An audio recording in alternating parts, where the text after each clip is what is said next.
Bienvenue pour cette nouvelle séquence de paroles de la vie éternelle avec Marc Joseph. Nous sommes aujourd'hui le 15 mars 2024. 15 mars 2024. Et je suis encore revenu te dire que c'est pour toi un jour de grâce et de victoire à vivre avec Jésus-Christ. Pourquoi? C'est toujours la même réponse. Parce que Jésus-Christ a dit, je suis avec toi tous les jours jusqu'à la fin du monde. Donc, quelles que soient les circonstances de ta vie, quels que soient les événements, Jésus a promis d'être avec toi. Et il est avec toi. Et si Jésus-Christ est avec toi, chaque jour, chaque instant est pour toi un instant de grâce et de bénédiction. Parce que la présence de Jésus-Christ, c'est la présence de la grâce, la présence du pardon, la présence de la consolation, la présence de la paix. Lui seul dit qu'il ne mettra pas dehors celui qui vient à lui.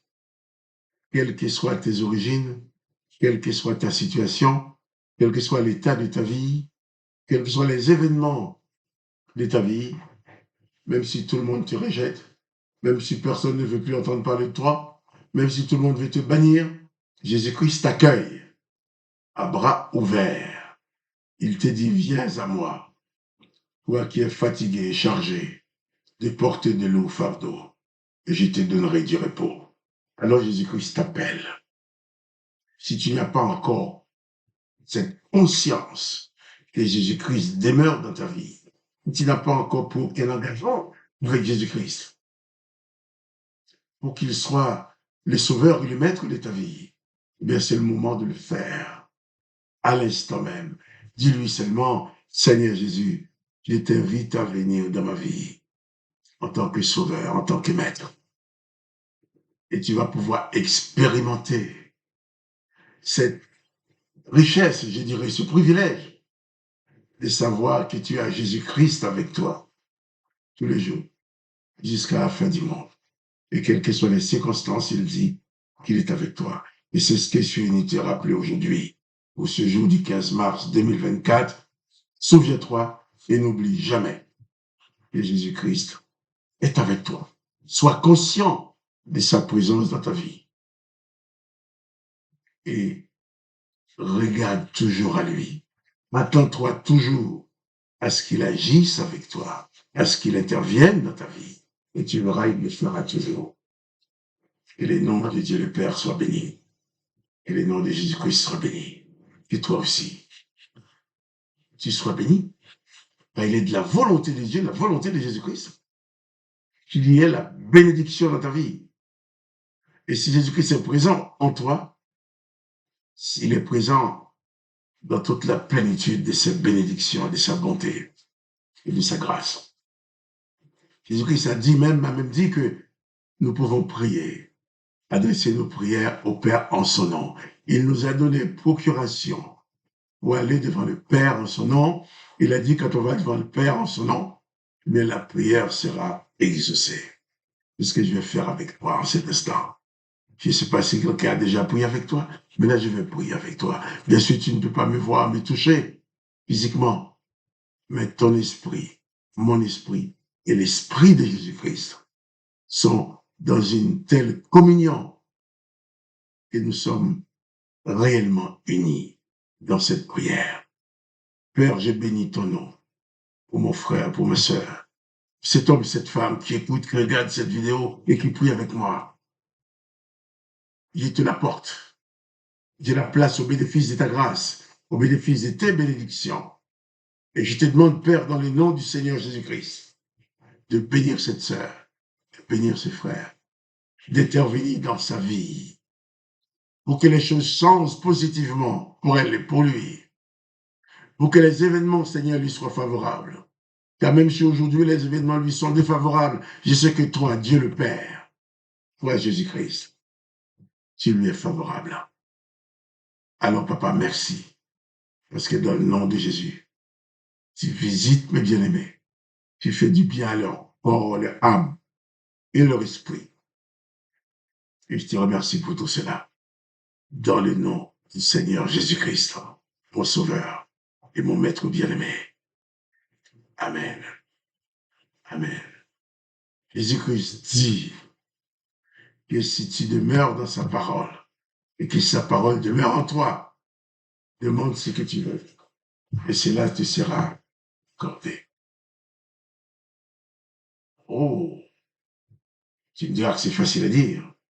Jésus dit, demande ce que tu veux. Car si tu demeures en Jésus-Christ, Jésus-Christ demeure en toi, toutes tes prières seront conformes à la volonté de Jésus-Christ. Tu ne vas jamais lui demander de tuer quelqu'un. Tu ne vas jamais lui demander de faire du mal à quelqu'un. Tu sais que ce n'est pas de sa nature.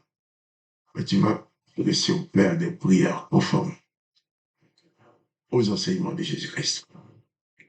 Je t'invite à lire avec moi maintenant dans l'évangile de Jean, chapitre 7. Continuez la lecture.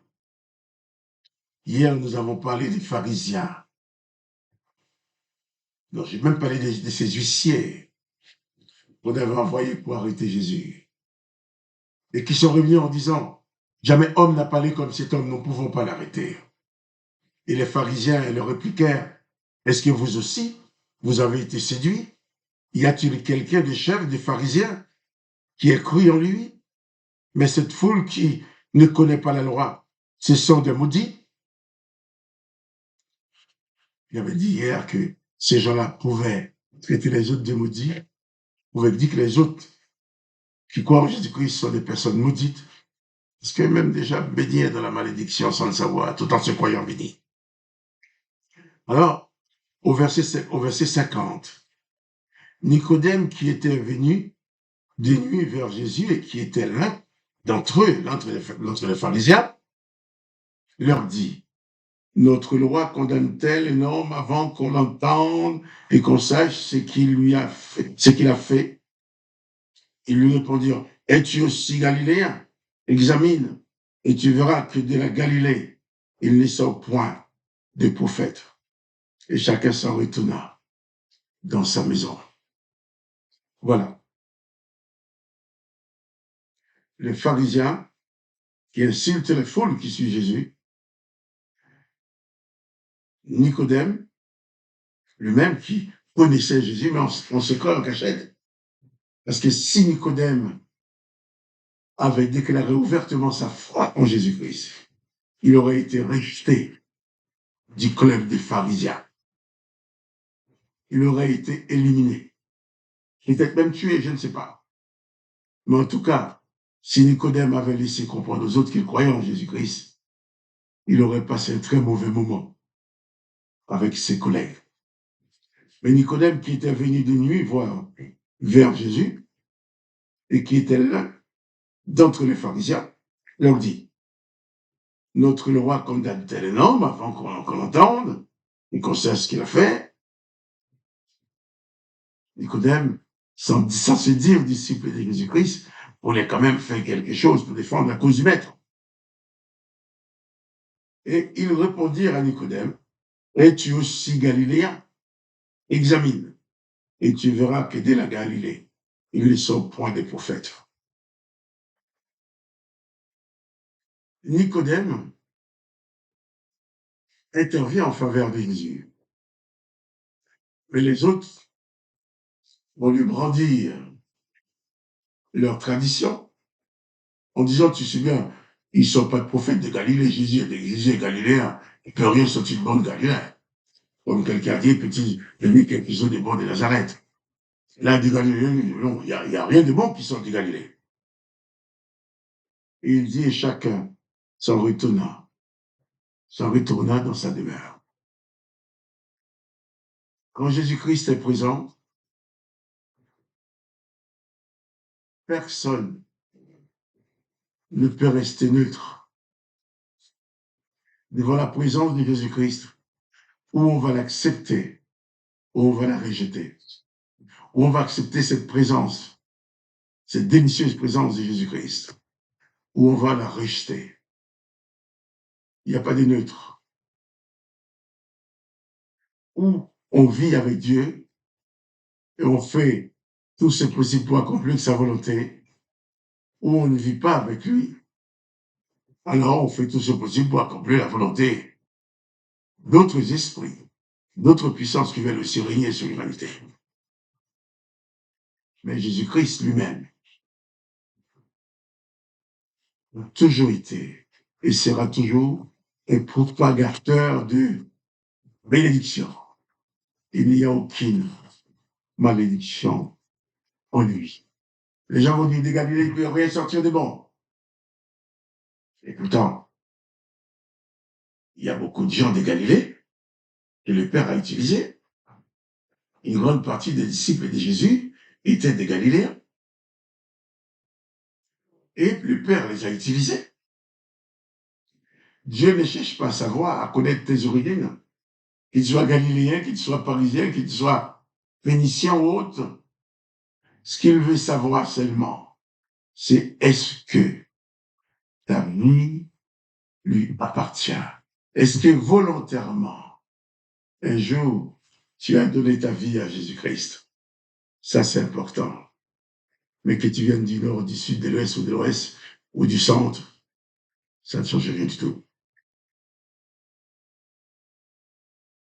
La question, c'était, peut-il venir quelque chose de bon de Nazareth? Mais on peut encore répondre à cette question en disant, peut-il venir quelque chose de bon de ta ville, de ton village? Peut-il venir quelque chose de bon? Les gens disaient à Nicodème, regarde, tu verras aucun prophète n'est sorti de Galilée. Les gens disaient ce qu'ils voulaient, mais Nicodème avait sa foi. Nicodème connaissait Jésus, il l'avait déjà rencontré, il a entendu ses paroles, c'est que les autres ne savaient pas.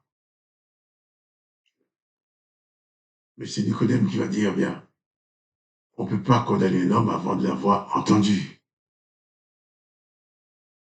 On fait ça. Et en conséquence,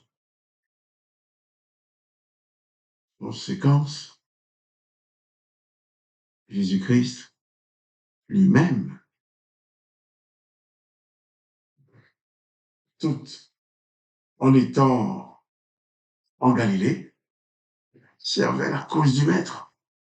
Les pharisiens pouvaient dire ce qu'ils veulent. Ils peuvent dire personne ne peut sortir du bon dans ta famille, il peut sortir un des bons de ta personne, de ta famille, c'est leur affaire. Mais Jésus lui-même est le Sauveur. Jésus lui-même est celui qui nous apporte les paroles de la vie éternelle. Quoi que puissent dire les gens, reste fidèle à Jésus-Christ.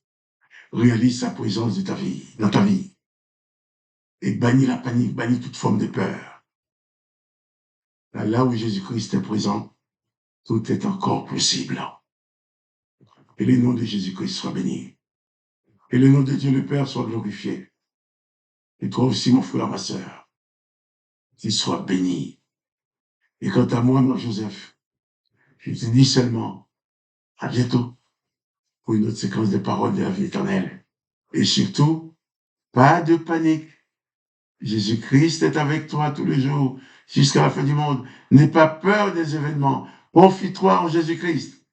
Sois fidèle à lui et sois fort. Car ta victoire se trouve dans le nom de Jésus-Christ.